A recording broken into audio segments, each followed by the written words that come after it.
పరిశుద్ధ గ్రంథము నుండి ఒక్క వచనము విందాము. ఆదికాండము 50వ అధ్యాయము 21వ వచనం. కాబట్టి భయపడకుడి, నేను మిమ్మును మీ పిల్లలను పోషించదనని చెప్పి వారిని ఆదరించి వారితో ప్రీతిగా మాటలాడెను. ఇది యోసేపు జీవితంలో జరిగినటువంటి సంఘటన.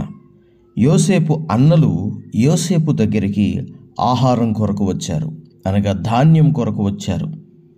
అప్పుడు యోసేపుని ఒకప్పుడు అన్నలు గోతిలో తోసివేసిన విషయము అన్నలకి గుర్తొస్తుంది. వారు భయపడతారు, ఎందుకంటే ఇక్కడ ఉన్నది యోసేపే అని అప్పుడు వాళ్ళు తెలుసుకుంటారు కనుక. అయితే యోసేపు పగవాడు కాదు, యోసేపు ప్రేమ గలవాడు.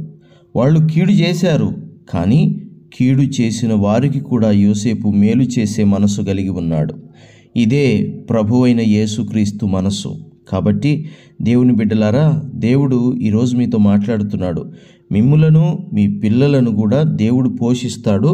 మీరు ధైర్యంగా ఉండండి, యేసయ్య ఉన్నాడు. ఆమెన్.